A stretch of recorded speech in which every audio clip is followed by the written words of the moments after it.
Alrighty, we should be live. Hopefully, Hopefully. this the software is glitching, but no big deal. No big deal, my friends. Billy, Ango. let me get confirmation that we're live. Yeah. Can everybody in the chat let us know if we're live?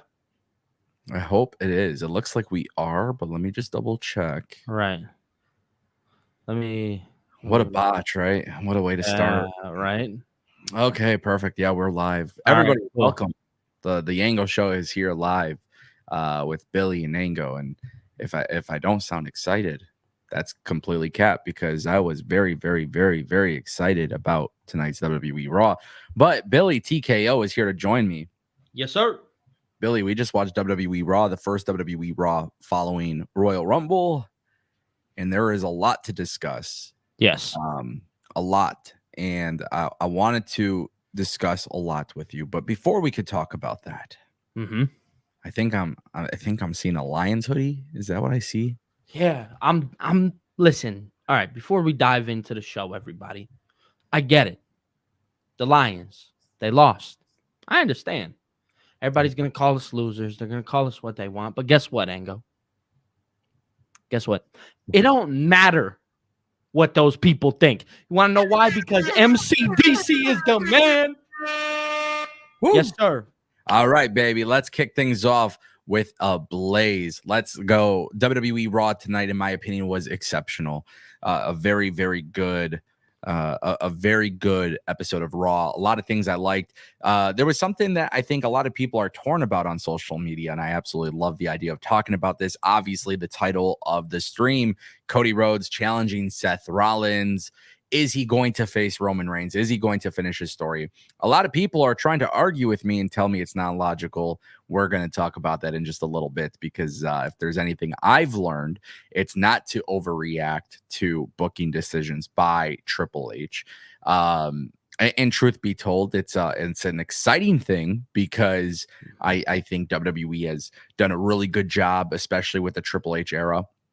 I think, just in general, like a lot of things make sense. In tonight's episode, a lot of focus across all the divisions and obviously some very disheartening news. I want to kick things off with a super chat because we got a super chat already. Guys, if you want to support the channel, you could drop a super chat. It guarantees that your questions and comments will get read. Sam Piboon says, when will we see Jade again on TV? This is obviously in regards to Jade Cargill. She got a video package today on WWE Raw. And I think this is a very, very easy question to answer. I think WWE will put her on TV soon. Yep. But I also want to reference, because it's not something I want to talk about too much on the show, but we could just talk about it. Yep. Nick Aldis and Adam Pearce backstage segment with Andrade. Nick Aldis he wanted Andrade, but Andrade signed with Raw. And Nick Aldis was interrupted by a phone call coming from Braun Breaker.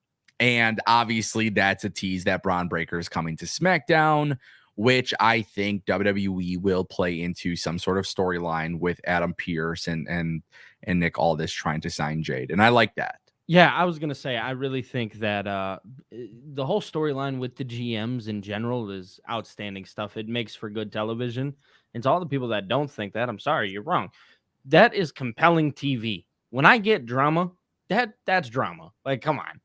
That's good drama, too. So, yeah, they should have a big bidding war over Jade Cargill. I think she lands on SmackDown, me personally. I can see that being the case, but they obviously tease something with Bianca and the Rumble and stuff. So there's a lot of ways to go about it. But, Sam, I don't think it's going to take too long. I think they want Jade for WrestleMania. And I think they can do something with Jade versus Bianca, which would be a nice big singles match. Absolutely. We'll see how it goes, obviously. Sam Piboon, thank you for the $4.99 super chat. Appreciate you. Guys, let's just jump right into it.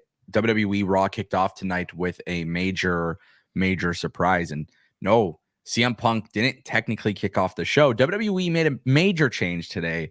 Pat McAfee came out, and when he walked to the commentary desk, there was not Wade Barrett. And Billy, Pat McAfee, we're big fans of this guy, but I didn't see Wade Barrett. What was your reaction to that? I get a little upset, right? Because obviously the thing about them two, Wade Barrett and Michael Cole, is we became accustomed to him. And I think that's fair to say, right?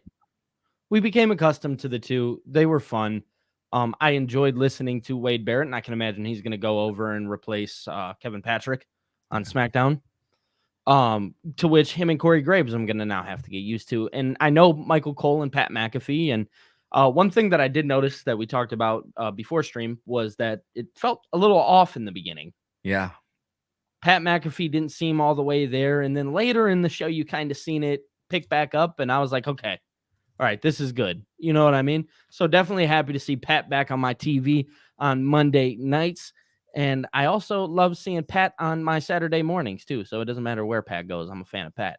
Yeah. I personally watch the Pat McAfee show. I love the way he covers sports, and I like Pat McAfee. There was a couple rough spots and stuff, but like that's the thing that kind of adds to the Pat McAfee thing, right? Like Pat McAfee is just passionate. He jokes around with Michael Cole. There was a couple times I was telling you, like, he referenced football instead of wrestling, and like that's okay with me. I don't care. At the end of the day, these guys are humans. And I really want to see WWE change their commentary style, similar to what the UFC and MMA companies are like, where it's just a little bit more natural dialogue. Obviously it's the more entertainment version, you know. Yeah. But Pat McAfee and Michael Cole are always great together. So they did make that change. We don't know if Wade Barrett's technically going to SmackDown, but I think it's safe to say that it is happening. But that was how we started off with Raw. So obviously Pat McAfee's music hitting, coming down to commentary, it was very clear that WWE was starting off hot. They reiterated that commercial-free first hour, right? They really hit the head on that one. And then we get this really, really good, passionate promo by CM Punk. And, you know, today, Billy, I was very disappointed in looking at the IWC community. And I mean, if we're going to talk about it, let's talk about it. Yeah, like a lot of people, content creators, bloggers, high-profile accounts, tribalists, you know, avatar bot accounts, like the amount of people I saw today celebrating the rumored report of Punk being injured, it's crazy to me. I don't know where people in this community thought that is normal behavior, but it is not. These people have never had a conversation with these wrestlers that they judge in terms of, like, you know, it's like you don't even know these people, you know, and to celebrate somebody's injury, it's really unfortunate. And when we saw Punk's promo, the emotion that was invoked in that promo was really neat. And I want to say this was the one thing I really appreciate out of this promo. For those who missed it, Punk is missing WrestleMania. And he talked about fear. And he talked about he always feared WrestleMania. And he feared coming back after 10 years. And then one thing that he mentioned was I can't remember the exact name that he used, but he had a friend that's going through cancer. Yeah. And I mean, you could see like Punk is actually like legitimately shedding tears. Yeah, he cried. Real authentic, raw promo. And like, wow, like this is some baby face type stuff, but also at the same time too, like, forget about the wrestling character. This is huge. He talks that was about Phil Brooks. That was Phil Brooks, man. And I thought that was a really remarkable moment to open up the show. And it sucks, obviously, and we'll talk about this a little bit later too, but like Punk missing WrestleMania obviously sucks. He came back. Like, it's very unfortunate, but shame on the IWC celebrating somebody's injury. Anybody who's ever watched my channel knows that like this is like, I judge a wrestling show, and I'm not here. I cannot sit here. You guys don't hear me talk about wrestlers being good or bad wrestlers, right? I don't break that down. I don't talk about those things because at the end of the day, I'm not a wrestler. I get to share my opinion based on what I'm watching on TV. And I felt bad for Punk, bro. Like, this was a promo where I was like, fuck, like this is really like a real thing, you know? Yeah. And it's unfortunate because he's injured. And then they kind of tie it into storyline as well. Yeah. So to jump into what you're saying here. Yeah, man. It sucks for all parties involved, right? It sucks for Punk. It obviously sucks for the company, WWE. It really is just sad when you put it into perspective, and when you really weigh out what it is. It's sad. And I tried to stay off Twitter. I'm not a big Twitter user. Yeah. But to go online and see everybody and what they're saying, Yeah, man, it sucks. I don't know where somebody comes up with the idea to maybe praise something like that and Yeah. be like, yeah, this is good. No, it's never good. It's horrible. Um, I I I was sad watching the promo, if I'm gonna be completely honest with you. Yeah. For people who are frequent listeners to the show here, they definitely heard me. I had my story that I told, and obviously Phil Brooks, the human, means something to me. Yeah. Um, so seeing that, it sucks, man. And but like he said, he said something about the Chicago Cubs. Yeah. He said that there's always next year, and I think that goes for my Detroit Lions too. Your Detroit Lions as well. Yeah. There's always next year. Yeah. You know? And that's the thing, man. Like I think there's a lot of people too who look at this segment and they're like, oh well, WrestleMania is completely screwed. And it's like, no, because you're not. I mean, you would think that if you don't watch the product, right? But like we all know for the past year, there's 5 or 6 guys who are capable and in storylines have been in a spot where it's like they can go and be a legitimate competitor for Seth Rollins. So obviously by watching the show, it's like, I don't really think WrestleMania is doom and gloom. Do I think it impacts Elimination Chamber? Sure, but there's ways around that too. But then what's really amazing about this segment, and this is where I was like, okay, this is really cool. It was the moment in which Drew McIntyre's music hit. Drew McIntyre was eliminated by CM Punk. Yeah. And so having Drew McIntyre come out and he has this promo, which I think everybody who watches this live show understands like how much I genuinely enjoy watching Drew McIntyre on TV.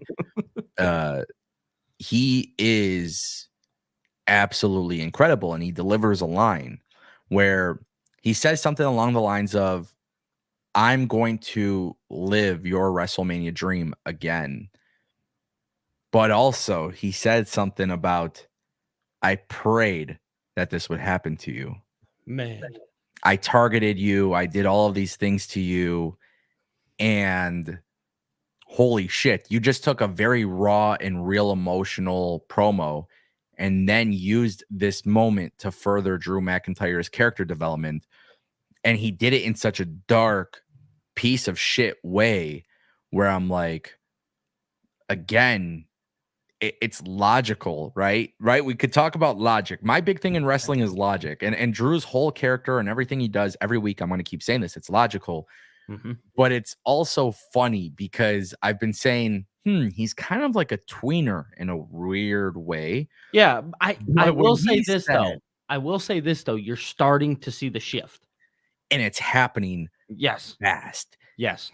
And this is what I love about it. It's a slow burn. It's very slow. And I think, like, I get it. Slow burn is not great for absolutely everything. But with this, for Drew, it's like, it evolved into like, hey, like he's logical baby face. And like, he feels like he got burned to the point where it's like, okay, he's kind of being a dickhead, but it still is a baby face. And then it got to the point where it's like, he's kind of a tweener, right? Like, it's like showing tendencies of both. But now when he says, I prayed for that to happen to you, and I enjoyed, I had a good night's rest. To me, that was like, oh, you're actually a dickhead. Yeah, you're an asshole. No, you're a dickhead. And I loved it. I loved it. I mean, listen, like, obviously I'm a big Drew McIntyre fan, but what we're watching on TV, this is not just Drew McIntyre. This is Drew McIntyre who is like on a different level. And one thing to mention is, obviously we're sitting here praising Drew McIntyre for how he handled this situation. Obviously, Drew McIntyre, this is all storyline, does not really feel that way towards what happened. I can't speak for how somebody really feels. I mean, maybe he actually is. Yeah, maybe he does. Maybe he does, but I'm gonna guess that he doesn't. Yeah. But no, I will say that just watching Drew McIntyre and what he's going through, I see it in the chat. The Scottish psychopath. Yeah. Yeah, But on a different level. He is 900. And that's the whole thing, is this isn't the Scottish psychopath from years ago. You know what I mean? This is the real psychopath. Yeah. I don't think it has to do with Scottish or anything like that. It's a psychopath. It is somebody who is literally preying on the next person's downfall and will do anything to get it. It's a conniving heel. Yeah. And that's what he's going to be, is he's going to be that conniving heel. You've seen it a little bit tonight with Sami Zayn in the match, where he low blows him and stuff like that. I'll do anything to get the win. Because remember, Drew hasn't gotten a win in a very long time, and now he gets this very important one with Sami. Well, I think he won last week. He's been winning a couple. Right. It's been, again, we go back to the slow burn. Yeah. And it feels, I don't want to use the word because it is kind of a cheesy word, but magical in a sense. No, it is magical. Because it's like, man, like it goes back to, yes, CM Punk is out right now and he's going to be out for WrestleMania and it sucks. Yeah. But there are so many people that can just pick up the ball and run with it. Yeah. It's a beautiful thing. And so that's where I feel a little bit more at ease with the situation, because I think a lot of people are, I mean, you really, if you're not watching the product, it doesn't make sense to you, but like between Drew and Gunther and Damian Priest and Sami Zayn and Jey Uso, like there's a lot of ways they can go towards the World Heavyweight Championship. And so when I see Drew McIntyre pretty much has beef with everybody at this point, I mean, that's significant, right? Yeah. But then it kind of brings me back to what I've been telling people on the channel and obviously what I've been telling you. It's like, okay, is WWE leaning into Drew and his contract situation? This seems to be a topic we often talk about, but there is a little bit of intrigue there. Like Drew McIntyre just beat Sami Zayn tonight. Drew McIntyre attacked attacked CM Punk, excuse me. Like Drew McIntyre is an integral part of this show. And if you're watching Monday Night Raw every week, like Drew McIntyre is like, again, this is next level. This is something that WWE has perfected. So it's like, okay, well, why would they do all of that for this guy if he's not going to be under contract? And right. And I don't know, man. Like, I really don't know if he's in contract or out of contract. But what I do know is that if they haven't re-signed him, they need to pay him every single dollar that he wants, because this has become very compelling TV. And the moment that he attacked CM Punk, by the way, CM Punk tried to fight him with his brace on. Dude, like, that was so cool. It was cool, but I was almost like, okay, well, wait, hold on. Is Punk maybe like working an injury angle? Here's the thing. There's a lot of ifs, ands, maybes, what if, this, that. Like, there's a lot of things that could be applied to WWE programming, because I don't believe for a second half the reports that come out. And it's not like to the credibility of some of these people. Obviously, I cover a lot of wrestling headlines, you know, and for me, Billy, the thing is, like, Triple H, I think he wants to run the show as best as he can without having to listen to the IWC, and he understands how quick the IWC reacts. And so this is what I'm gonna say. It almost plays back to if you watch, if you are a consistent watcher of pro wrestling and you've watched for many years and watched when maybe you were younger, or you know, whatever the case may be. You'll know that a lot of times they played in. I'm not going to sit here and say that Punk's injury is fake. I'm not going to say that. 100%. Yeah. I mean, those look like legitimate tears. Right. Exactly. That man was in there crying. That was Phil Brooks. That's what we saw. But again, knowing who's running the show within Triple H, knowing that there are certain lines that in wrestling, again, if you remember what it used to be, you can touch on. Yeah. You know, I remember Kevin Nash sitting in a wheelchair and then a blanket, and you know what I mean? Yeah. So it's like, again, you said it a little bit ago with the IWC and the way and how fast they'll react. Triple H is not making this show based. Is he seeing what you're saying? Absolutely. Is he taking everything that you're saying though? No, he's not. And he's going to run the show how he wants to. And I think he knows. I mean, if Triple H doesn't know this, I'll be happy to tell him, right? But the IWC is very, very gullible when it comes to anything that comes from these reports. I mean, and it's not. And again, I've said this a million times. It's not. You know, you got to look at the technical writing of everything. Sean Ross Sapp never said that CM Punk in WWE was never happening. Like, he never said that, right? But Sean Ross Sapp said, hey, like, based on our sources, they have not had talks or whatever it may be, right? And then CM Punk, this is the problem, right? CM Punk does come back, and then people are like, well, you said he was never coming back. And it's like, no, he told you what the sources were saying, right? Right. And the sources from WWE, in my opinion, should be trying to throw people off, because the IWC, the casual audience who ain't like watching like Twitter and all this stuff, die hard. Like, they're not looking at my YouTube channel, or they're not looking at like these different things. For them, they don't care, right? For the people that do care, when we talk about these things, I'm sure it feels good for WWE to throw people off. And so for me personally, when I see this whole Drew McIntyre thing, and I've said this like a month or two ago, I was like, lean into it, make it the storyline. Yeah. Give him the belt and run the storyline of he didn't re-sign. Right. He's working without a contract. Like there's so many things that they can do. And again, I don't know. I haven't seen anything that says he hasn't re-signed or he has re-signed. But when I see this stuff happening with CM Punk and Drew McIntyre, I'm just thinking, hey, is CM Punk actually injured? Somebody in the chat said, well, why would they try to lie about an injury? Like, why would they try to work you into that? Here's why. CM Punk, he's got to be on TV, but we're going into WrestleMania. He shouldn't be on TV absolutely every single week, working matches, putting himself at risk for an actual injury. Like, it could make sense to do something to write him off TV a little bit. Do I think they would do that? No, but do I think it's possible? I think literally anything in WWE right now is possible because, again, I don't think they want everybody to know exactly what's happening. You got to think, and again, I want to clarify that this may not be the case, and chances are it is not. This man could actually 100% be hurt. You know what I mean? Like, I think he is. Yes, so do I. But yeah, you see a video of him going up to the ref, and they're using the fans' footage and stuff like that. Yeah. Like those things. Like you never know. You know what I mean? Yeah. So it's just one of those things where it's like, let it play out. If we don't see him for a couple weeks and then he pops back up, don't get upset. No, they ribbed you. They got you. You know what I mean? I don't think I genuinely don't think Punk's injured. No. And I do want to clarify that I do 100% think that Punk is injured. Yeah. But just under the circumstance, wrestling and what it used to be, you could get away with something like this. You know what I mean? I'm just saying I'm not putting it past Triple H that anything could be scripted, right? And I think that's because they want to make things a little bit unpredictable while being predictable at the same time. But that's why it was an interesting thought process that I had, because when CM Punk was getting attacked, I'm like, oh, well, like, would they really do that if he's hurt? Then they showed him in the background getting helped out by the trainer. You know what I mean? So it's just, anyways, I'm like, look, I'm sure whatever happened, obviously doctors cleared it, whatever. I don't know. Right. Especially Punk, who has been very vocal about doctors in WWE in the past.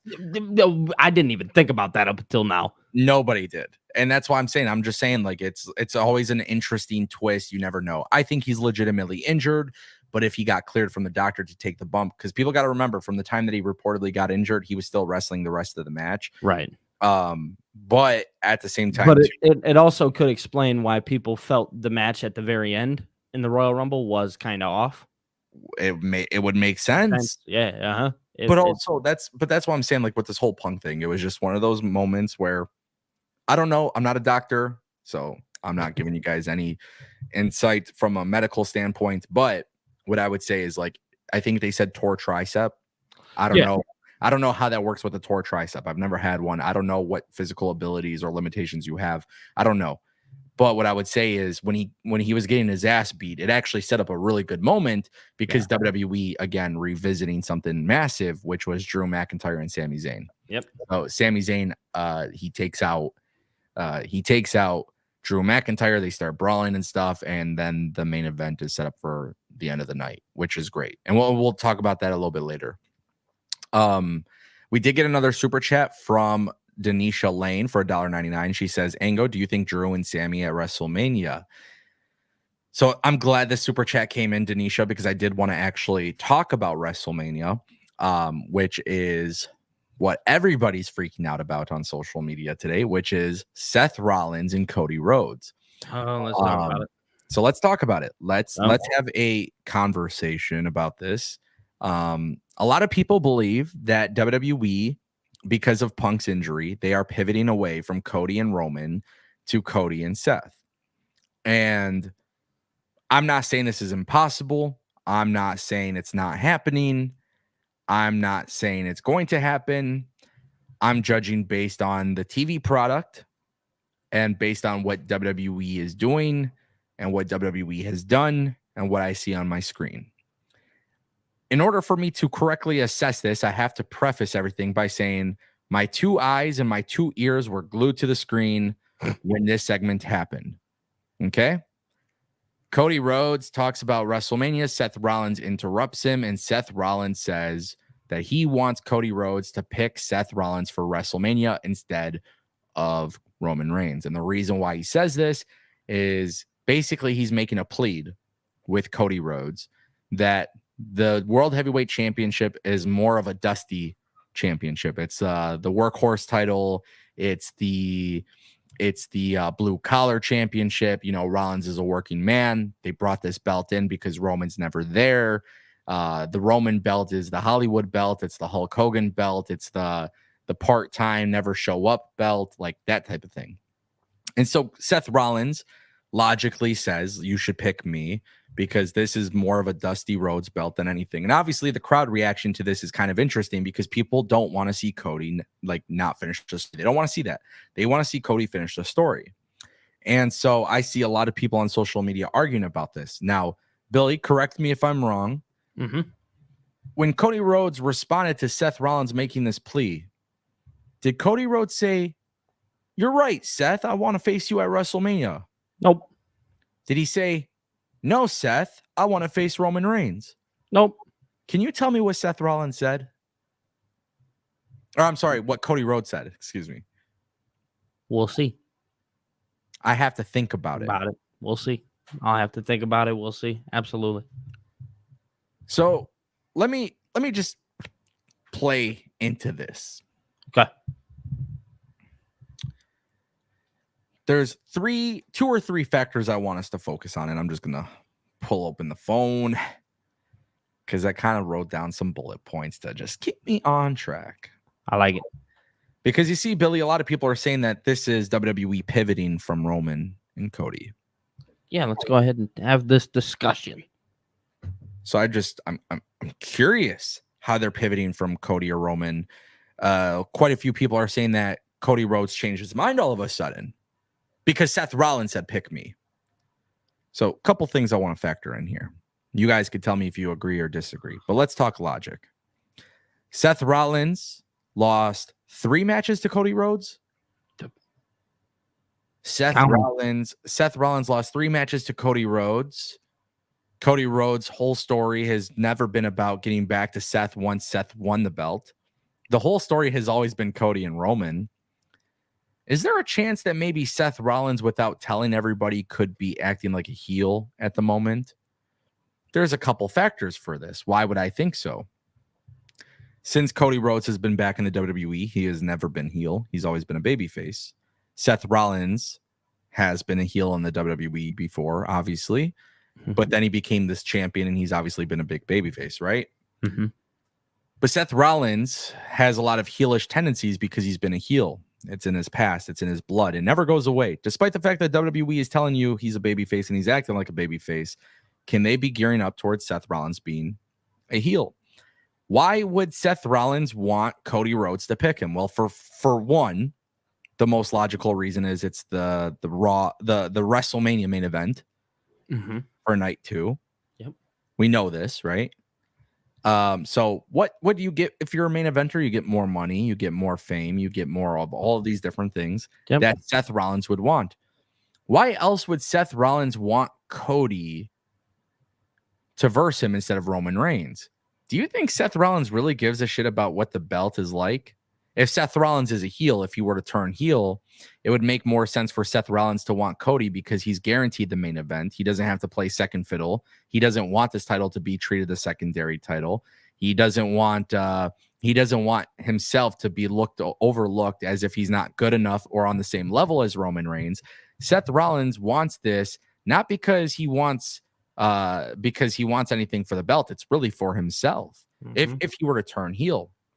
But one thing that a lot of people are also not factoring, and like I said, there's a couple different factors, but one thing that people aren't really factoring with Seth here is that Seth is making this about himself and his belt because his belt has never been given love from Cody Rhodes, who has Seth Rollins' number. At the end of the day, Seth Rollins is this fighting champion, but he internally doesn't feel like a champion. Why? Because he never beat Cody, and Cody's going to overlook Seth. Why is he going to overlook Seth? I know I could beat Seth. I did it 3 times. I did it with a torn pec.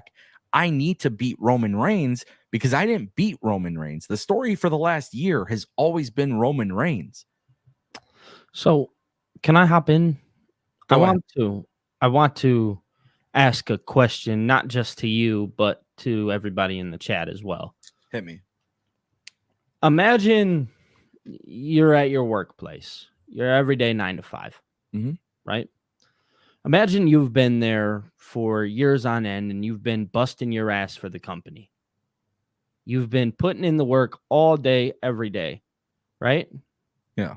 And somebody waltzes in, and they waltz in, and maybe you've been looking for the manager position, or maybe you've been looking to just move up in the company in general, right? And they kind of just give you this thing.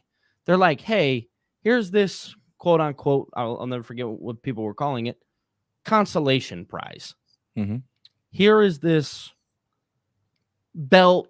You can have it just in our reference, we'll use new position, right? You've moved up just a tad bit though. But then this other guy who was a part of the competition, right?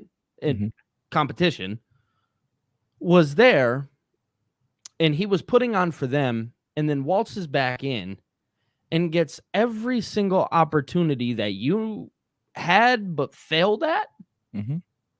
And then on top of that, he beats you at your own job. So let me ask you this. Would you be okay with somebody doing that to you? Or would you say you're okay, but deep down it eats you alive? Nah, listen, you're asking the wrong person. Because when I before I did this full time, right? Yeah. I would walk into work. I'm the best. I don't care what anybody else says. I don't Okay. care what anybody else does. I'm the best. Okay. So to argue that, what does a heel do? What does the bad guy do? The heel doesn't think that they're the best because they always have that second doubt, that second little piece that maybe I'm not that good. And if I'm not, how can I be? So when Seth walks out and he talks about the belt, and he used Dusty as a reference. Why? Because Cody's biggest thing is Dusty. Yes. Dusty. On top of this, I seen it in the chat a little bit. Dusty never held that belt. This is not about Dusty holding the belt or anything. It's not. Like that. It's not. It has nothing to do with the belt, and it has everything to do with Seth Rollins is just trying to get the one thing that he couldn't get. He couldn't beat Roman. So what's the next best thing? Because he couldn't beat Cody? Oh man, I need Cody to pick me. Cody has to pick me. It's compelling TV. It's compelling. But there, like I said, there's some more factors I want to throw out there because it's so important. But yeah, I think people really need to realize with this whole situation, if you are a fighting champion, right? Why would you be okay with this guy whose whole thing is like overlooking you? Cody constantly overlooks Seth, right? It makes so much sense for Seth to come out here and plead with him. So much so that they shook hands. Here's the thing, right? They talk about respect and stuff. Yeah. Now, the thing that I love so much about this, which is so funny that I catch flack for this, but I like this so much because not only is it logical for Seth to do this, but it is also logical for Cody Rhodes, the babyface, to say, I'll think about it, right? Now, let me be perfectly clear.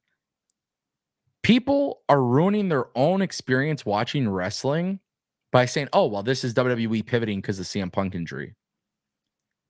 That could be a possibility. That's a what if. That might be. That could very well be a possibility. But the thing is, you're making that assumption based on no merit, nothing that they've told you. You put it into your head, you're locked and loaded with that thought process, and you think that's why this is happening. I don't think this is why it's happening. Roman Reigns is not a full-time champion. Roman Reigns will not be on weekly TV building up with Cody Rhodes. Cody Rhodes is also not a member of the SmackDown roster. They need to do something from now until WrestleMania to prolong Cody and Roman.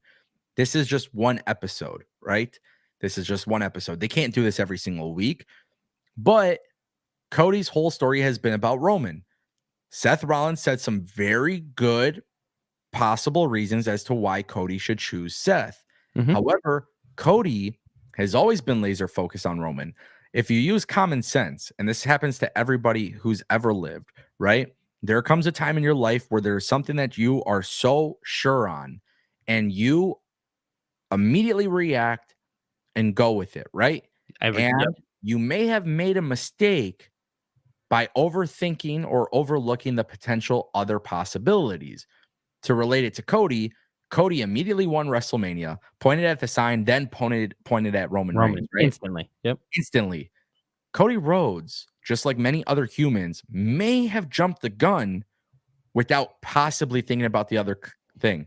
And that's because Cody has for a year now been laser focused on Roman. He never thought about the other possibility.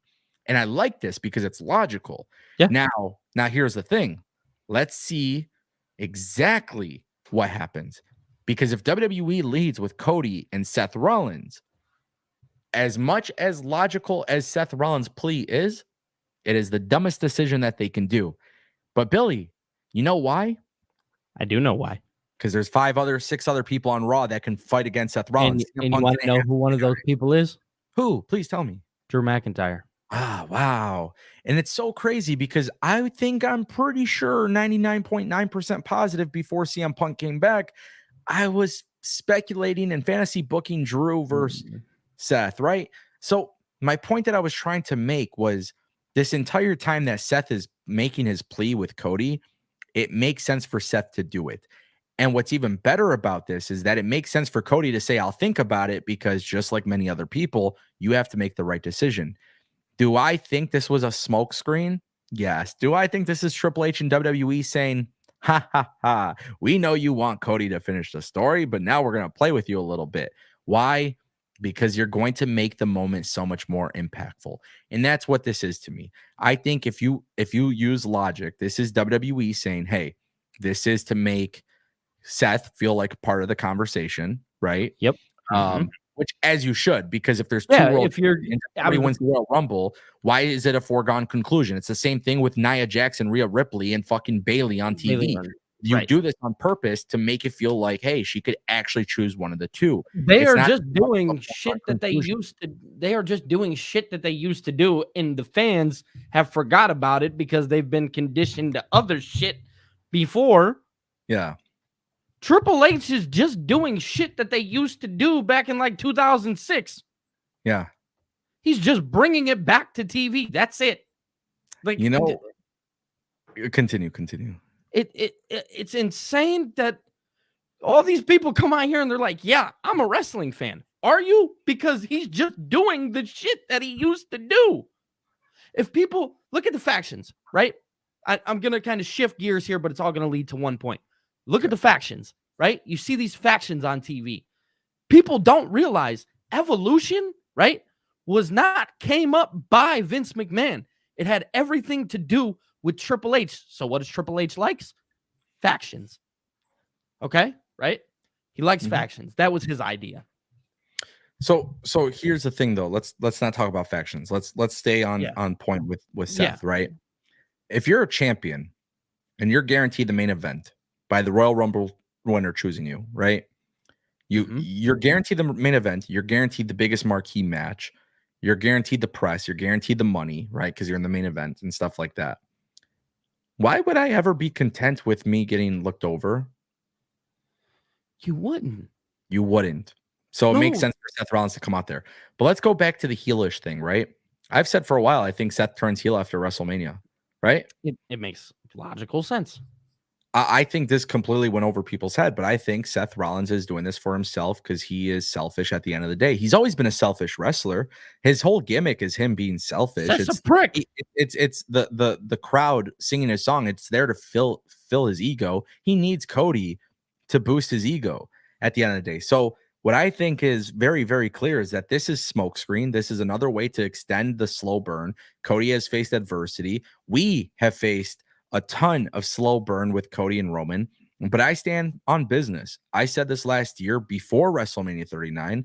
I said when Cody Rhodes, the day he won the Royal Rumble, he's going to lose at WrestleMania and he'll do it next year. And I think WWE has been on par with that. We keep saying this, we keep talking about this. And at the end of the day, I think that's the direction that they're going. What's also very thing. it's very logical, but I do want to be very clear. Cody Rhodes, yes, he should consider it. In storyline, he should consider it because that is what a normal fucking person would do. You would consider all your options, right? But Cody Rhodes, a lot of people also maybe had this go over their head. Cody Rhodes' whole vision for the WWE Championship was to win the belt that his dad didn't win. The reason why he wanted Roman Reigns was because Roman held that belt and Roman beat Cody and cheated Cody out of winning the one thing his dad never won. Cody's never become a WWE champion. That's the storyline. That's why the story involves Roman Reigns and the WWE Championship. But the one thing that I love in particular about this story, Billy, and this is the thing that I really, really love here. Seth Rollins talking about it's the Hulk Hogan belt. It's the Hollywood belt. It's the belt that, it doesn't really mean anything. Right. Why are people acting like a big baby face like Cody Rhodes wouldn't want to change the perception of that belt? That's the whole thing. Yes, Seth, great point. Good job, buddy. You're right. This belt, yeah. Technically speaking, you're right. It is. Yeah, it's 100%. It's the Hollywood belt. The Rock came back, took it from CM Punk. I get what you're coming from. I know. I've watched WWE's product. Cody Rhodes is the ultimate babyface. Cody Rhodes should win that belt and change the perception of that belt. And ladies and gentlemen, if you're one of these people that really hate the idea of Cody and Roman, let me just remind you, I need that belt off of Roman. We need that belt off of Roman. And I can't have it go on The Rock. And again, we said this last stream, but you want The Rock and Roman? Come on. No. You don't need it. You don't need it at WrestleMania. Cody can finish the story. And I think this is the cool thing, right? I think a lot of people really just like being reactionary and stuff. But when you really think this through, I think this is smokescreen. I think WWE is trying to keep you on your toes to make you think it's not going to happen. I think WWE, honestly, for a minute, I was like, oh, Cody should beat Roman clean.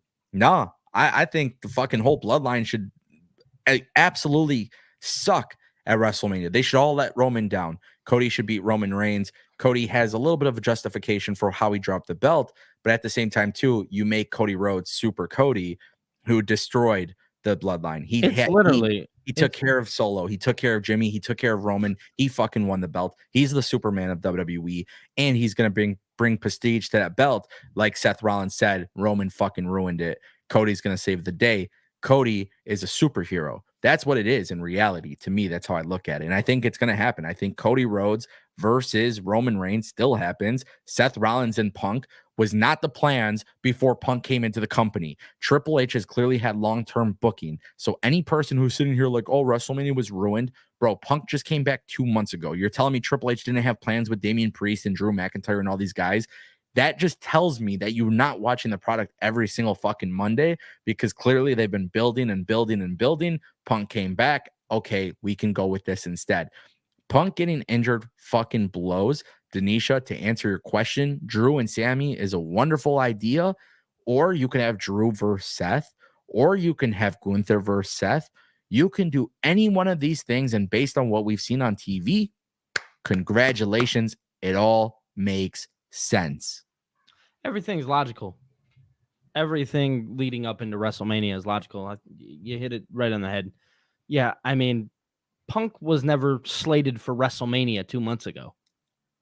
Especially when they've gone out and they've said, oh, we talked to him a week ago and just brought him back in. No.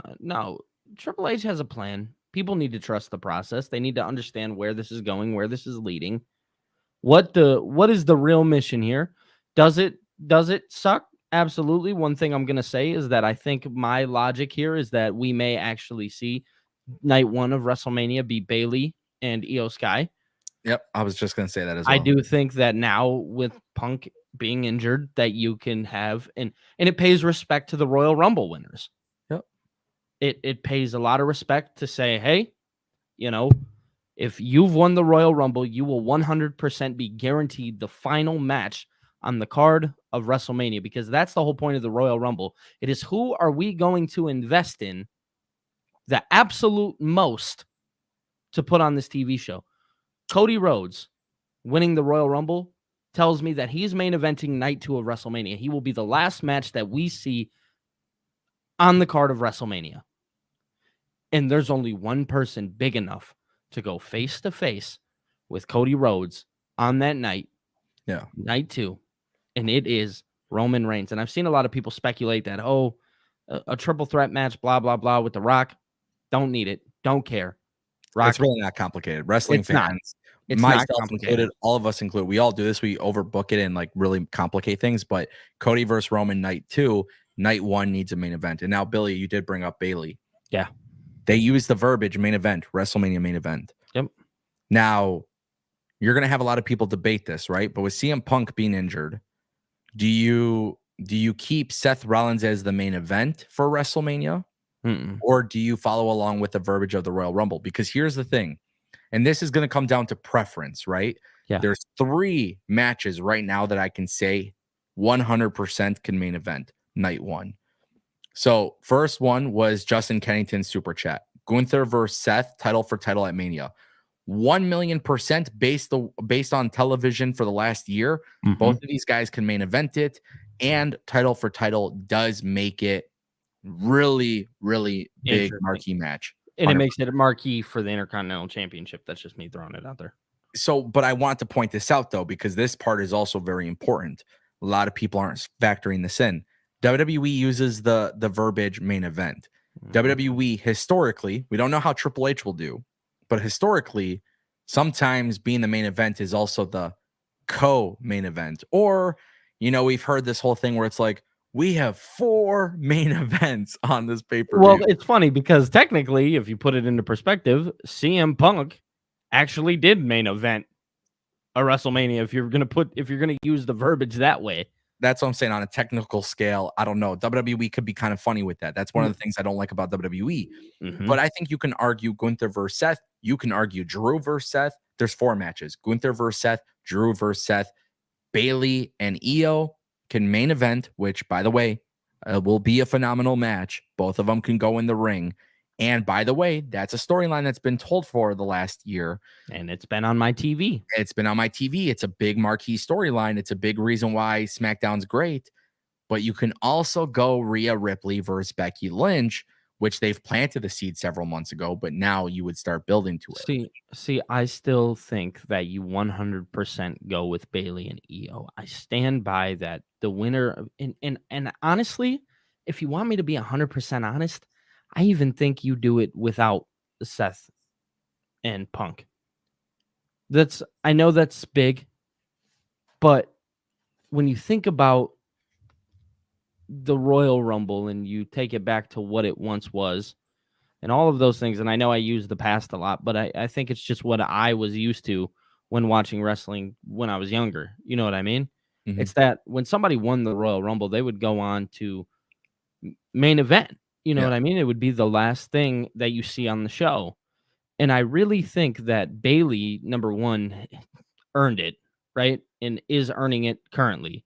I think I've talked about it a little bit, but not necessarily so much publicly, is that it kind of reminds me of Batista and Triple H in 2005 when Batista chose, who the clipboard and who they had to choose, right?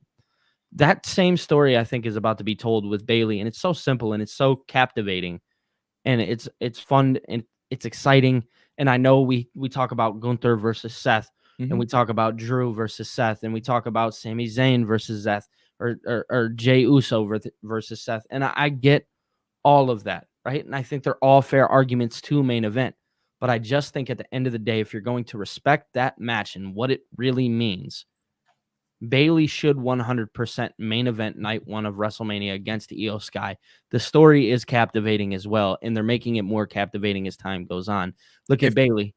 Yeah, I was just gonna say, if you look at Bayley, and this is not a shot towards Bayley and Io by any means. They are 2 of my favorites in the company. But if you look at them, the name value for WWE, is a little bit lesser than CM Punk and Seth, right? So we also need to think about who's booking the show, right? Because So yes, that's what I was gonna say. name value did matter before.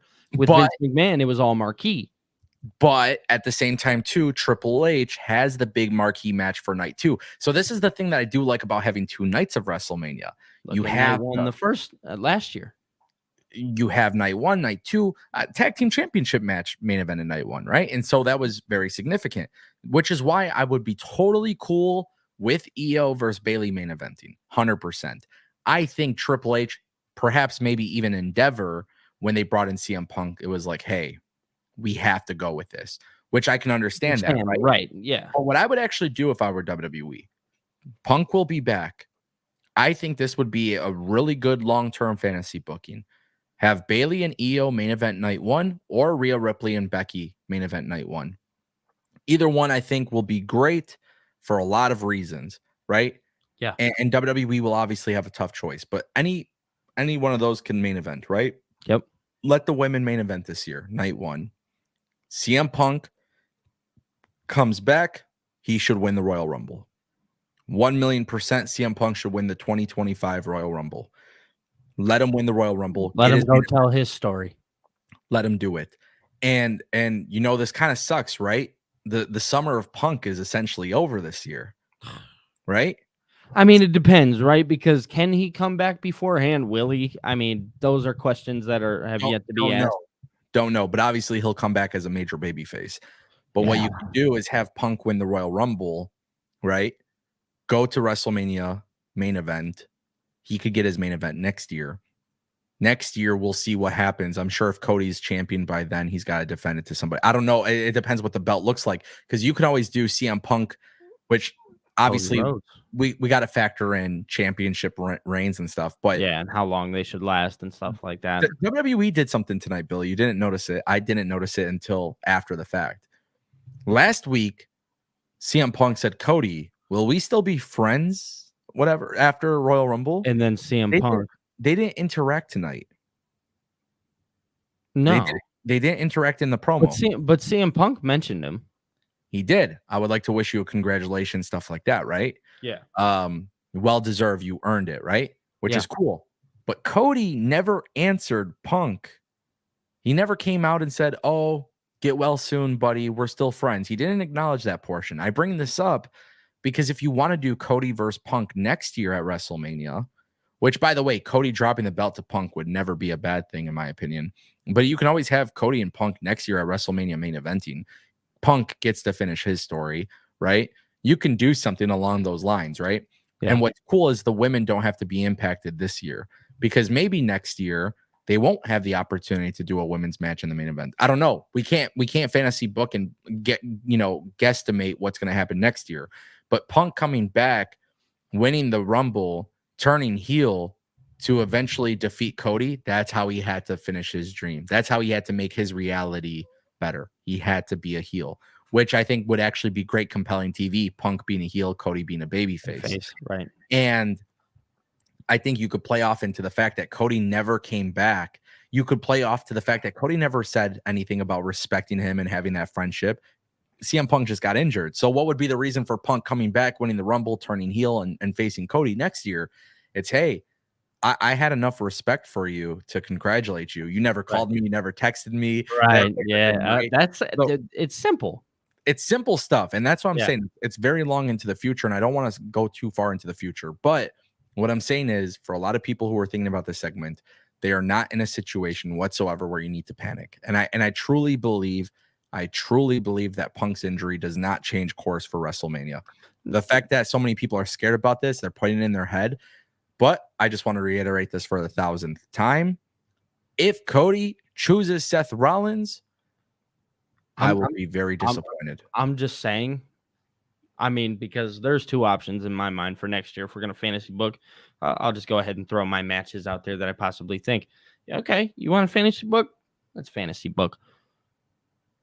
Cody Rhodes can main event night 1 with the WWE Championship. He can go up against Randy Orton or CM Punk. Yeah. Night 2, guess what you guys get? If you want to wait this long and they're talking about it, Rock and Roman. I don't even want to think of Rock and Roman because at this point I don't think Rock and Roman. But no, you don't. But I understand that WWE may do it just because they feel like they have to now. And but also too, Netflix, the WrestleMania on Netflix, it's accessible to everybody. Like there's a lot of game-changing reasons as to why they can do that match at WrestleMania next year. But yeah, this is one of those things. I think a lot of people are overthinking it. I think a lot of people, and I get it, people are scared that Cody's not going to finish the story. I don't think that's a concern. Again, I think everything's smokescreen. This whole thing of The Rock coming back and taking up Cody's spot. I mean, I don't think it's all been bullshit. They're trying to swerve people. Yeah, that's how I look at it. How can we get people constantly talking about our product? They're doing a great job. And that's what they're doing. And also, too, what's really, really cool is when Cody inevitably faces Roman, right?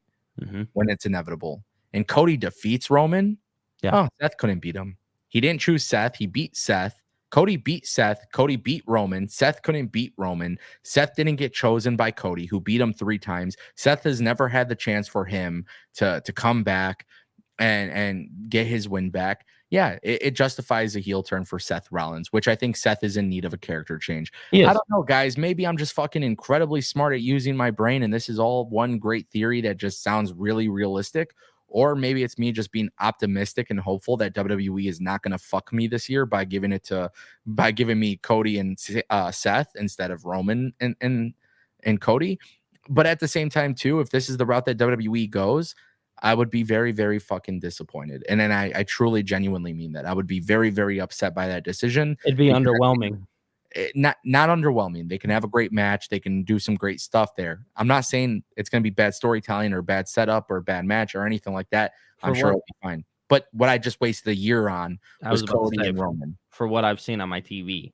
Yeah. For the past year. And that's the story that they told for over a year. So at the end of the day, that's where I'd be upset, is that you just kept me watching for an entire year only to do the exact opposite. And again, if WWE needed to pivot, I would say, I get it. I understand. I wouldn't like it, but I would be like, I at least get it. Right. But I wouldn't get it because they don't need to pivot. This is not a situation where you click a panic button. Nope. And for any person who thinks that that's what this is, I think you're not watching the product. I genuinely feel like you're not watching the product. You don't know what's happening in this product, because there's just been too much stuff happening where before Punk came back, there was still so many more options and things to do. And what makes it even so much better, and this is why I do appreciate Justin sending the super chat, is title for title is actually a bigger match than Seth and Punk, by the way, based on what we've seen on TV, because they're both been the workhorsemen defending that belt. So it's the two workhorses going up against one another. 100%. So that's why I kind of want to bring that up. Obviously, we spent a lot of time talking about this, but to me, it's incredibly important that people actually understand what's at stake here. There is nothing that impacts WrestleMania. But I do want to throw something out to you, Billy. Bring it up. Elimination Chamber. Yes. No Seth. Nope. No Punk. Nope. No Charlotte. Nope. No, who else am I missing? No Gunther. Gunther can't wrestle overseas. As of now, that from my understanding, that's still not cleared where he'll be able to wrestle there. Yeah. So clearly Australia could be having a massive pay-per-view with less star power. Yeah. I have a couple theories of what I would do to make up for the fact that Rollins and Punk and Charlotte and all these people can't wrestle there. Before I tell you mine, I kind of just want to hear from you, because we're talking about the road to WrestleMania. So we got to make Elimination Chamber build to WrestleMania based on these injuries. What exactly are you doing to change Elimination Chamber? Well, I think one of the women's championships needs to be defended on this show. I think that's almost like a guarantee. Whether it be in an Elimination Chamber match or just a singles match, I think that they need to build for something big. I think Nia Jax, and then I think Rhea Ripley is the person to have defend her title on this show. Also, I believe I'm not sure if they're getting Roman or not, but I think if you really wanted to play into it, this is maybe a long shot, but you can almost do a contract signing on at this the pay-per-view. At the pay-per-view. Yeah, do your thing. Let it be where Cody announces that he's going up against Roman. or beforehand. I don't know. It's just a long shot. And maybe I'm shooting here. I don't know. But it just all depends. I don't know if they're getting Roman because that's still all up in the air right now. Obviously they need a chamber match to decide who's going to go up against the world heavyweight champion. Under the circumstance that Cody does choose Roman, which he will. It's neither here nor there. But I do believe that if they do not get Roman, I need a women's match and I need a men's number one contendership. But you're doing this in front of, what's it advertised for? 60,000 people? Mm-hmm. And now, because Punk was advertised. Mm-hmm.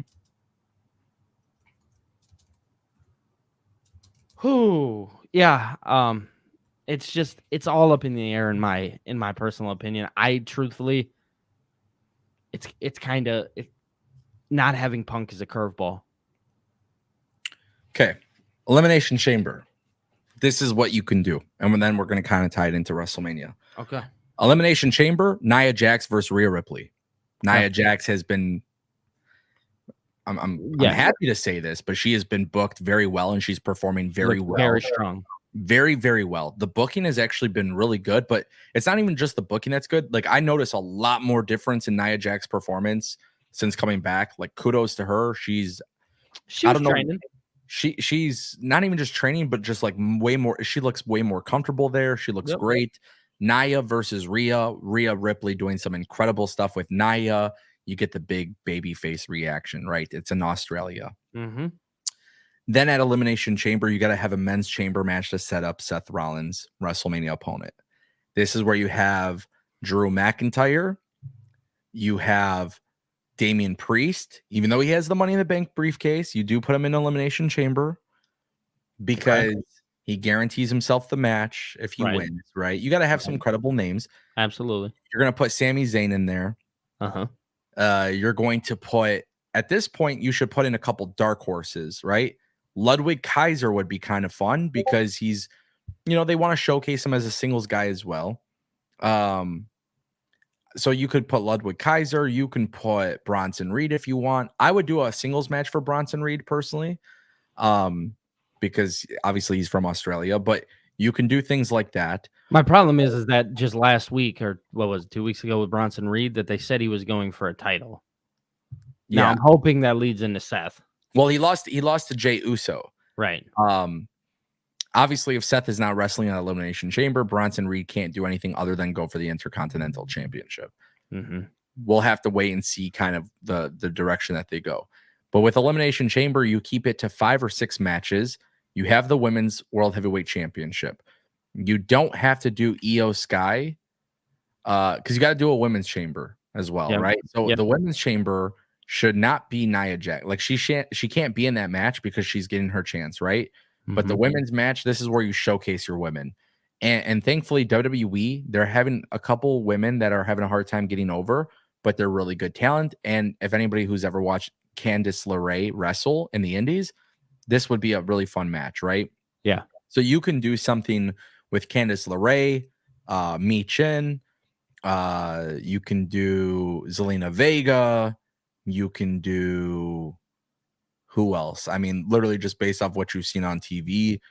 If Dakota Kai is cleared, you could put Dakota Kai in the chamber if you want, which I think could be kind of fun based on that adds depth. Damage control story. There's something there.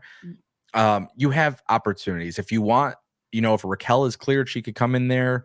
If you want, you could even do something with Bianca Belair in the women's chamber. You do the women's chamber for number one contendership for the males, right? Mm-hmm. You got to do a tag team match. You got to do a tag team championship match. My belief is that before Elimination Chamber starts, Nick Aldis and Adam Pearce split up those tag titles, and only one set of those titles will be defended at the chamber. And it's going to be DIY versus Judgment Day for the Raw titles. Yep. Judgment Day will still carry the SmackDown belts. This will cause more friction that they drop the belts going into WrestleMania, right? bear with me because this is where it gets really good. DIY wins the World Tag Team Champions that are on Raw. Yep. Judgment Day will still have technically the SmackDown belts. Now, with that being said, what you end up doing at WrestleMania is that Judgment Day has to face a SmackDown tag team at WrestleMania. Okay.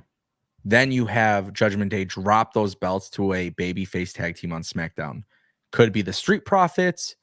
It could be Butch Pete Dunne and Tyler Bate. Yeah. Tyler Bate. Yep. You could do that. You have a couple different options, right? If you really, really want, you can do multi-man matches for both as well. Yep. But there should be new tag teams crowned at Elimination Chamber because you got to make this crowd happy. You're obviously you're not going to have a lot of star power there. Right. DIY winning the tag titles against Judgment Day, 2 out of 3 falls match, like you said before, or maybe like a tornado tag elimination match. I don't know, but I could see them running it back. Elimination Chamber, 5 matches, men's chamber, women's chamber. Io Sky doesn't have to defend their belt because the Nia Jax Rhea Ripley match is on there. You get the tag team championship match, and you do a United States championship with Logan Paul, which if I was WWE, I don't know if I would put Grayson Waller in there only for him to lose in Australia, but you can do something like that if you want. I don't know. And really the cool thing about that chamber match is depending on the participants in each one, those are your main events, Yeah. Then you get to WrestleMania though. You have, in theory, your 2 women's championship matches, 2 different tag team championship matches, Gunther Intercontinental Championship match, Logan Paul US Championship match. Then you can do your typical Battle Royal, which I think if you're Triple H, you should 100% book a Battle Royal for WrestleMania this year. Get your guys who would not typically be over or having a hard time getting over, put them in a Battle Royal with something at stake, which, personally speaking, if I was Triple H, I would do like a US Championship, Intercontinental Championship #1 contender thing. Yeah. That's where your guys like Bronson Reed and Chad Gable, and Grayson Waller's, Carmelo Hayes, like you do like something like that, right? That's where they'll all shine. One thing too that could be really dope is you don't even have to do like a 30-man battle royal or a 20-man battle royal, but you could do like a 15-man battle royal. Just whatever. And you keep WrestleMania pretty light. You save these big matches for WrestleMania. But the championship matches matter. But you have to do something at Elimination Chamber to make up for it. But not to be so long-winded about this, Billy, here's what I like about the championship matches on Elimination Chamber. You shock the world. DIY wins the tag titles. The reaction for them tonight was incredible. People will, continue to buy into them. Yep. You got to do something with Judgment Day breaking up. If Rhea Ripley was the winner at Elimination Chamber and she defended her gold, but Damian Priest and Finn Balor can't, it's another piece of the story of, hey, they're inevitably splitting. They get to WrestleMania, they lose the belts. Damian Priest obviously shouldn't have that belt. Raw after WrestleMania, Damian Priest cashes in on who? Drew McIntyre. Yep. You see what I'm saying? Like, you could do a lot of stuff. I didn't mention Cody. I don't like the idea of a contract signing, but I do like the idea of Cody being involved in this show. Maybe a contract signing works, and maybe like this requires more thought, but I would have a segment for Cody Rhodes to declare his WrestleMania choice at Elimination Chamber in front of 60,000 people. So, okay. So make him think. Make people think that Cody will not choose Roman. Yeah. Make people think that it's not happening. The moment that Cody Rhodes officially declares for Roman Reigns, the 60,000 plus people will go fucking crazy. Yeah. So you save that moment, and if you really, really want to do a segment, because they've done these pay-per-views where it's like the Grayson Waller effect or something like that. Let's say I don't hate this contract signing thing. Yeah. What if Roman Reigns and The Rock is not on the table? Because that's what I'm factoring in. That's what I was thinking. Table, yes, you put them on Elimination Chamber 1,000%. Right. Which maybe it's the best time to do it now that Punk and Rollins can't wrestle. Right. But it would be really, really dope. It would be really, really dope if you actually had the contract signing where Nick Aldis, like on SmackDown before Chamber, Nick Aldis is like, oh, by the way, you're required. Your presence is required in Australia. Yeah, I will see you there. And you can do this whole thing where Adam Pearce and Cody Rhodes and Nick Aldis and Reigns are in the ring, and it just becomes a contract signing. And obviously, like many contract signings, they don't go the right way. And you have Cody send people home happy because he beats the shit out of Roman Reigns and Solo and all that stuff. Like, you got to make people happy. You could do something like that. Can I offer a question? Yeah. And one thing that comes to my mind is how do we get Cody over to SmackDown? And I've seen a lot of people on. You don't. You don't. Nope. Because I've seen a lot of people offering the idea that maybe they do something with LA Knight, trade him over there. We've talked about this before. Yeah. Streams ago where you could do trades and you can 100%. Mhm. 1 trillion% you can. Yeah. It's not required. The Okay. more and more that I think about this, bro, I mean, and just think about this logically, Cody inevitably moves to SmackDown because he gets to choose who he wants to face. Yeah. So, I mean, if you're trying to make sense of it from a brand split perspective, Cody could be on Raw. Cody could be on SmackDown and show up or whatever, you know, based on the invite from Nick Aldis, because that's what they're doing, which thankfully is a cool thing. General managers are being like, hey, I'm lending you this person for yeah, this. like offering up damage control tonight, or the Kabuki Warriors was I awesome. like that a lot, bro. Yeah, So, I'm a big fan of that stuff. So for me, it's like you could have Cody kind of do that in the meantime, but Cody's on Raw. Cody declares for the WWE Championship, and then at that point, contractually, he's obligated to go to SmackDown. Right. That's where we get a trade. And this is where things get really cool, though, right? Who is going to be the person that gets traded to Raw on behalf of SmackDown? It should be LA Knight. It could be LA Knight, but what does that say about LA Knight? He's a massive star. Right? He's on Cody's level. Yeah. What about Jade Cargill? Massive star on Cody's level. Right. You know, first Jade Cargill has to be on SmackDown, but my point is I do think that logically and where they're at, star power and stuff like that, you want to make LA Knight the big star that he so rightfully deserves to be. That's how you do it. You trade him over with the use of Cody Rhodes, kind of like how they instantly made Jay a star. Yeah.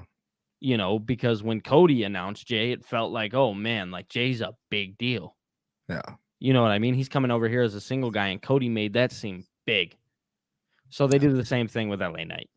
Yeah, and like that's the cool thing is like there's a million ways to go about it. But before he wins the championship, he doesn't have to be on SmackDown, which is cool because then, you know, inevitably if he does win the championship and he has to be on SmackDown, Adam Pearce, this can cause a couple things. It could change Adam Pearce in a way, right? I just lost my top star, you know, whatever it may be. And like you could use that to inspire more creative decisions. But this is, like I said, it's not a problem that WWE has. This is really one of the times where they're going to be okay. Well, also too, man, you got to think like the Punk thing. Yeah, it sucks that it's unfortunate, but we're kind of like in a really cool situation because when you look at WrestleMania, Jimmy versus Jay, right? It's got to be on the card.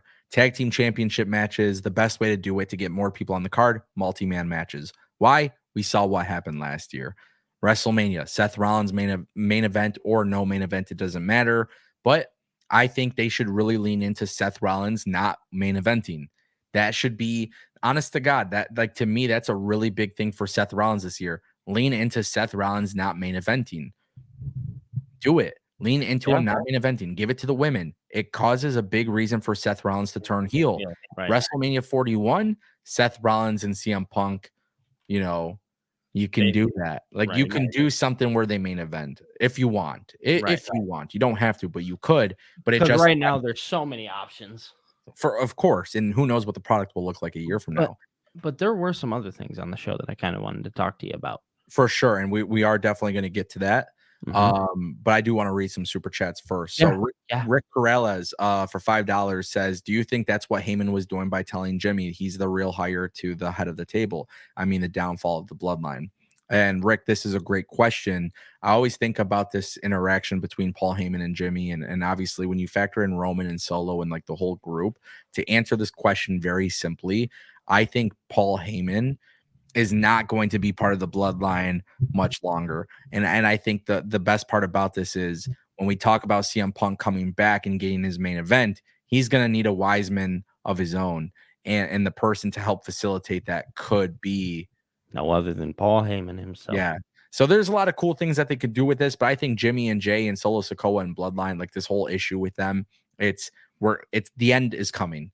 Yes. What inning are we in? Michael Cole was not fucking around when he said that on commentary. What inning? Paul Heyman, what inning are we in now? Yeah. We know what's happening. WWE is staying on course. WWE has not changed up at all in the past year. This is not Vince McMahon running the show. They've just swerved you.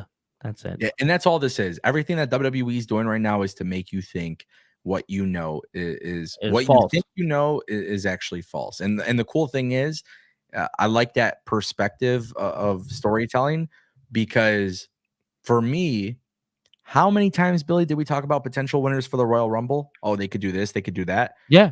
What did they really go with? The Bayley, one person, Cody. the two people that made sense. Based on the stories they've told us for a year, though. Yeah. It made perfect logical sense. Oh, hey, Punk's back in the company. He's going to win the Royal Rumble now. And now guess what they're going to do? This was our plan. It was always going to be Cody and Roman. We never changed our mind. Look at the trickle effect. They make you think, oh, who can win? Oh, anybody can. Blah, blah, blah. No, it's going to be the same people. Oh, well, who's Cody going to face? And nobody's talking about Bayley. She's teasing that she's going to face Rhea. Like, it's just those things where then it's going to be, oh, well, is Cody really going to win? Yeah, Cody's going to win. It's been in plain sight for a long time. Thank you, Rick, for the super chat. Robin extended his membership for 28 months. Just got home. Happy to see you two are streaming while I game on WWE 2K23. Also, before the new one drops, I acknowledge the Billy Show. Well, unfortunately, that's not his channel. That's not his show name. So, sorry, bud. Listen, pal. It's my ship, and I'm steering it. Ooh, Robin plays games. Shout out to you. Thank you for extending your membership. Justin Kennington dropped another $2 super chat. AOP versus Street Profits as Chamber for SmackDown tag titles. Well, Judgment Day's got to drop those belts before then. I don't know if that's going to be realistic, but we'll see what happens. Obviously, right? I mean, they got to get the belts off. Yeah. Let me just preface everything too. They got to split up those tag titles. And Cody's got to finish. There's still a lot of work to do and not enough time for the Elimination Chamber, I feel like. No, we got a month. Yeah, no. If you watch the product today, it was very clear. Rhea Ripley is not going to be happy with Damian Priest and Finn Balor. Damian Priest was talking about no more distractions, and Damian Priest almost lost the match like 3-4 different times in the match. Right, so the Judgment Day storyline's been so good, and obviously when you factor in R-Truth and everything, it's like everything is so easy to just see how it's going to go down. Yeah. And it looks like there's a chance maybe we get Awesome Truth one more time. Yeah, I don't know how I feel about that, just because I'm not big on nostalgia stuff, but who knows? It could work. The story. Yeah, I mean, I was about to say it can work just for the mere reason if you want another tag team. Yeah, why not? I mean, anytime R-Truth is on TV. I'm just saying. I watched in 2016. I watched Heath Slater and Rhino. So yeah. So like, come on, it is what it is. Yep. Anyways, thank you all for those super chats. If you guys want to drop super chats or become a member, definitely do that. We'll read your comments and stuff on the screen. Billy, hit me. What you got? So I really want to dive into Bayley. Okay. And I want to talk about what she's actually going to do and where Bayley is going to land here. And is this story as simple as the Cody story, to where it's Roman Reigns or nothing? Or is there a potential that Bayley could go out and possibly face somebody like Rhea Ripley? Me personally, I don't think so. I think that they're going to stay the course, but I would love to know your thoughts on. Yeah. No, not. That's not the story they've been telling us. Obviously, when you look at what they've been doing with Damage Control for the past year, I mean, I think it's been pretty obvious that Bayley is not going to be in the group. How they go about it, I don't know. That's the one part to me is like everybody predicts that it's going to be them turning on Bayley, and that's always a possibility, right? But they haven't really been a dickhead to Bayley verbally, like to her face. It's the stuff that you see that, like, you know, it's when she goes back there to celebrate with them, and it's their facial expressions, it's how they react, their mannerisms, it's stuff like that. So they haven't really confronted the split up right away, and maybe this is where we get Bayley turning on them, right? Like that's almost like Sami Zayn. Well, no, it's different. Obviously, it's much different considering the group and stuff like that. But I just wonder how they do something like that in that scenario. You know what I mean? If they're gonna do a turn and have Bailey turn, I like you just said. I mean, there's not enough friction yet for Bailey to necessarily turn. All Yeah. it is just facial expressions. So, what would you think is more ideal then? I genuinely think if you're gonna do it, you have it be done. So number one, we still have to go through the chamber, right? Yeah. The elimination still has to, and I think I seen somebody in the chat. There's like 10 weeks left of TV before WrestleMania. So there's a lot of TV to be told here, and they can't give you everything all at once, Yeah. and they can't like they're not going to throw everything at the dartboard and just like it things are going to make sense here shortly. And to me, I do think that you just it be as simple as Bailey choosing Io Sky and letting it be like a shock thing to somebody like Io Sky or Dakota Kai, them all be shocked by the fact that Bailey, because then Bailey can bring up, oh, well, I've seen your facial expressions. I've seen how you've acted towards me behind my quote unquote back and all of those things. And I think it really is and can be as simple as that when it comes to the storytelling with Bailey and Io Sky. And obviously those two will go on to WrestleMania and put on a great match. I don't care what you say. But I genuinely think that the story it's compelling enough to main event if you think about it. Yeah. The story itself can main event. And it's not Especially just a with compelling 10 story, bro. It's one of the top stories in the company. Exactly. That's what Over I'm a saying. year. So you got 10 weeks of TV left. How do we get there? You know, and you almost have, I think we talked about it on our prediction stream for the Royal Rumble. You almost have Dakota Kai kind of sit somewhere in the middle, right? To where Yeah. she doesn't know what to do. She's confused. All of those things. So I do want to see how this story plays out. I'm gonna let it play out, but I do just believe it's as simple as Io Sky. Obviously, I do believe Rhea and Becky will face each other at WrestleMania. But yeah, no, I mean that's Wait, just my initial Bailey and thought. who? Excuse me, Becky and Rhea. Got you. Okay, I Yeah, was confused first. I'm like, wait, what? yeah, The Bailey and Becky, Rhea, Io thing is really intriguing because WWE has planted seeds technically for both, right? yep. But in different ways. There's way more layers being unpeeled or being peeled back, I should say, with Io and Bailey. Now, obviously, this is me just speculating like fantasy booking or whatever. But since you bring up the Bailey and Io thing, what if we get to the point where Bailey, she says she's going to make her decision Friday, and it's kind of like clickbait. Like Yeah, that's what I think it is. Like, what if it's like a thing where like Bailey ponders with his decision for weeks and weeks and weeks, and There's it's not 10 weeks really, of TV left. and like it wouldn't be a bad idea if Damage Control added a new member here. And I swear, like I was thinking about this too. Like Damage Control to me is going to keep going, right? Yep. What if they do a whole storyline of Bailey gets attacked backstage before she makes her announcement Friday? And the idea is that the hope was Damage Control brought somebody in to take out Bailey. Nobody knows who it is, right? Yeah. But Bailey gets taken out, and therefore she can't make her announcement. There you go. You just prolonged it. Bailey's not cleared. She can't be on TV. And then what if they, whoever joins Damage Control, I don't know who it would be. I don't even know if it would be a scenario where it's like somebody joining, but we know that Damage Control hired somebody. I don't know. Or it could be as simple as one of the Damage Control members doing it. But they just don't reveal it to us. Right. Bailey then finds out eventually who it was, and she goes after Io Sky, right? Yeah. Like that could be a really cool thing if they prolong this till after Elimination Chamber. Bailey finds out who it is, what's going on, and she calls out Io Sky. And the cool thing is I saw somebody bring it up in the chat. They said, well, who would help Bailey? Because she needs somebody to come to her aid. Well, I think you have Shotzi, who is a babyface. You have Naomi. There's a lot of people who have had problems with damage control throughout the year. Yeah, so like there's a lot of ways to go about it. I think for me personally, I think it's really dope for Bailey to go against Io because the story that they've been telling is so great, but also I miss babyface Bailey. In a weird way, she's actually been a babyface, but she's not because she's still a heel. And if you look at it, if you look at it, this is a more mature babyface Bailey.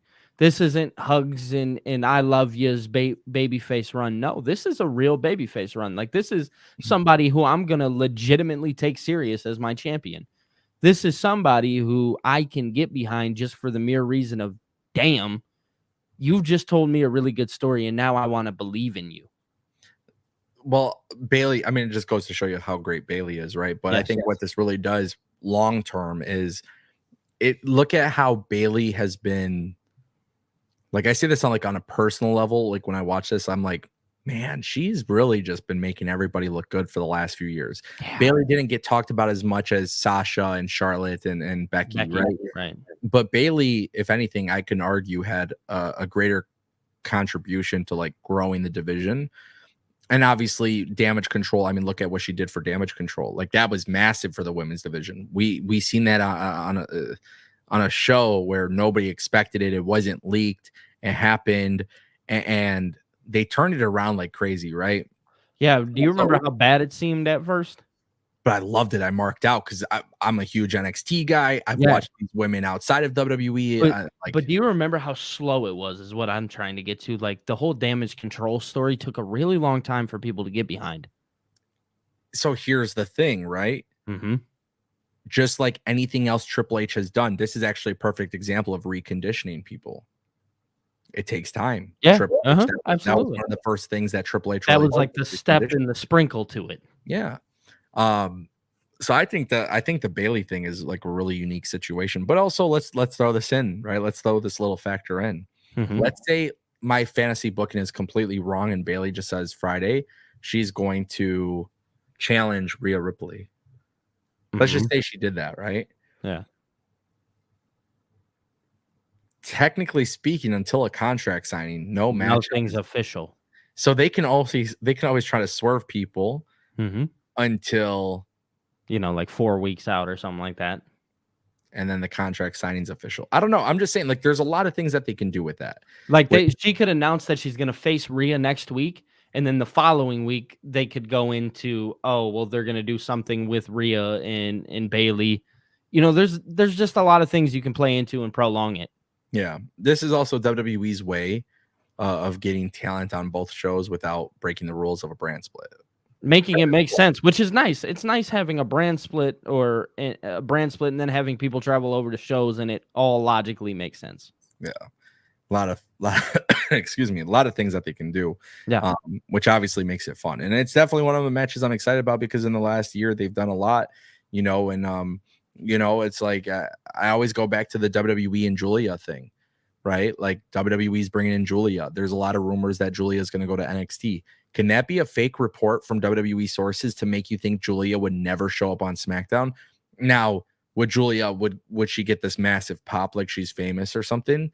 Maybe the crowd will know depending on the city they're in, but maybe not, right? Right. The cool thing is, though, it condition the audience. Again, it's reconditioning the audience. Yeah, Triple H isn't always looking for the massive pop, just so everybody knows. If he can get it, he's going to get it.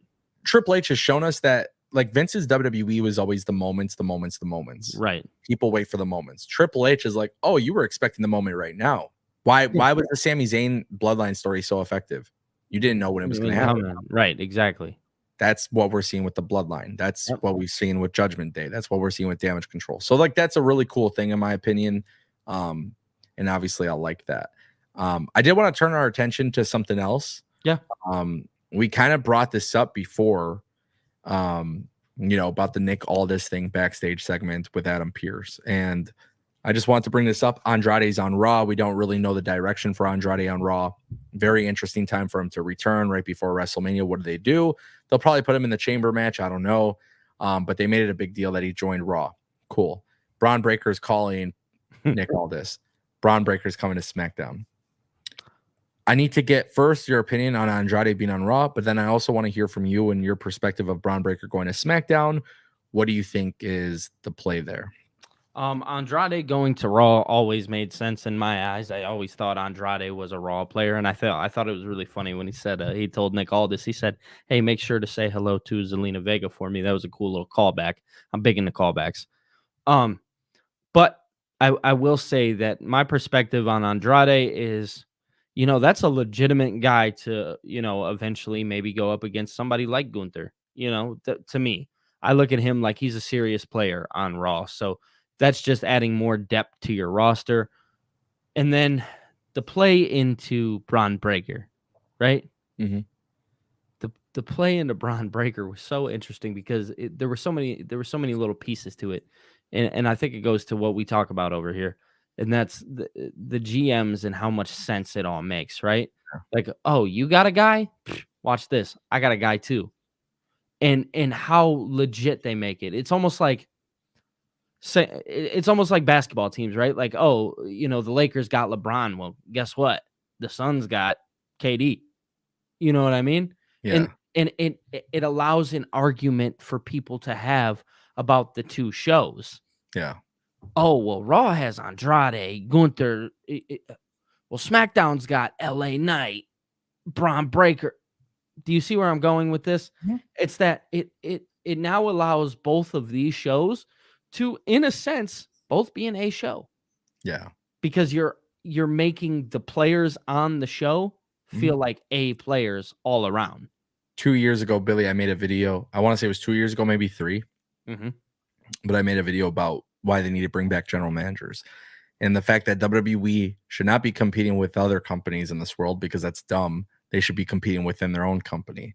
The idea was from a television perspective, tell a story of you have Raw versus SmackDown and there's like a genuine beef. And it's funny because it's playing out right now. When Nick Aldis gets that call from Braun Breaker and the way he says it, the way he acts on camera, it's like, oh, I'm bragging about this. Like, not trying to diminish Andrade, but hey, I got too. Yeah. Uh-huh. One thing I want to point out, because I talked about Punk and maybe Heyman coming together. What would be your feeling if Paul Heyman, because of the NXT thing, it goes back to the NXT thing when Paul Heyman was there. What would be your feeling of Braun Breaker and Paul Heyman? Like Paul Heyman leaving Bloodline. Yeah, I mean, and Braun Breaker's there. So my feeling on that is you're just instantly creating another top guy, right? I mean, I do understand that Paul Heyman has worked with some guys that maybe didn't work out all the way, but I also understand that right now Paul Heyman is in and is doing some of the best work I've ever seen him do. So I think adding him, number one, it comes down to him and if he wants to, right? Obviously, this guy can go out and do whatever he wants now. And, maybe after Roman, he doesn't want to, continue on TV. That's a question that we have to ask too. But I think if you add Paul Heyman to Braun Breaker, you legitimize him right away. Yeah. He now becomes the guy, because do you remember the shot on the bench with Adam Pearce and then Paul Heyman sitting there next to Roman Reigns? That instantly propelled Roman Reigns to the next stratosphere. And it's about to do the same thing. If it is the case that maybe he does go with Braun Breaker, it's the exact same thing that you get here. You know what I mean? There's a lot of intrigue for me there, man. Yeah. With the Braun Breaker thing, it's like I like the fact that they made him a big deal. And, what I love so much, too, about this is technically it doesn't mean that Braun Breaker is signing with SmackDown. And I think it would be really dope to see a conniving side to Adam Pearce. Like Nick Aldis kind of revealed his plan a little too soon, and Adam Pearce is hey, I brought watch this. Yeah. This is just based on reports. I don't know if it's true, but there was something that leaked today that Brock Lesnar and Dominic Mysterio was the plan for Elimination Chamber. Which I don't know how I feel about that. I like Dominic Mysterio. I don't know. Obviously, Brock Lesnar doesn't seem to be part of the plans. But they were saying, Braun Breaker took Brock's spots in the Rumble, which I think that was pretty obvious when you seen him spear everybody and doing that. Right. Yeah, you seen how he came in. But like, what do you think if like maybe Adam Pearce ends up being conniving, brings in Braun Breaker to Raw, and you have Braun Breaker versus Gunther for the Intercontinental Championship at WrestleMania? Because now here's the thing, right? You get Gunther for Adam Pearce, right? To make sense of this in such a short-term build, hey, why does Braun Breaker get this singles match at WrestleMania against Gunther? Like if it was supposed to be Brock's, right. Why did it go to Gunther and Braun Breaker, right? Right. Adam Pearce's tactic. We don't know this, right? But Adam Pearce, when he found out that Nick Aldis was getting a call from Braun Breaker, who's to say Adam Pearce didn't call Braun Breaker and say, hey, Intercontinental Championship match at WrestleMania against Gunther, you're one shot to make it on Raw. That's your incentive to sign with us. And here's the cool thing, right? You have guys like Andrade and Bronson Reed and Chad Gable. Now they have a little bit of an issue with Adam Pearce. You can create some compelling TV with talent being like, oh, so you're just going to bring in guys from NXT and give them chances over us, right? Right, yeah. Do some cool shit with that. But then somebody, if they're saying, hey, what would be the purpose of SmackDown losing out on Braun Breaker? Nick Aldis, he got Randy Orton. He got he lost his chance with Punk, obviously, because Punk's on Raw, but he got Randy Orton. Nick Aldis is kind of an interesting recruiter. Okay, hey, let's get Jade Cargill to SmackDown. Right. And, if Julia comes to WWE, he signs Julia. Yep. Naomi just came back. Hey, I'm signing Naomi. Right. And that's kind of your way to make up for the fact that Braun Breaker and stuff, all these guys are going to Raw too. Like the cool thing is I like the fact that I can think of logical ways to get people on the show. Yeah, and that's the cool thing about TV right now is that there's so many logical ways, and it's cool because everything that's happening on TV right now is all logically aligning together, which I think needs to be credited to WWE and Triple H and what they're doing over there. It's that everything is logically making sense, which is all we asked for. If people don't remember, it's what we asked for the longest time was, can we get logic?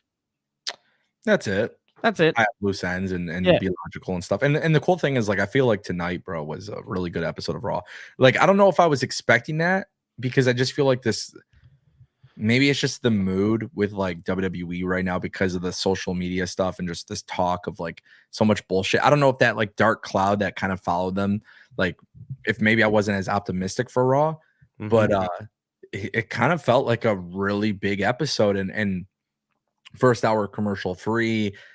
Kofi Kingston and Gunther, like these things I don't want to talk too much in depth about because they're just matches. As compelling as what was happening, really. I wouldn't say they're not as compelling. Like they're good. Like the women, they're good.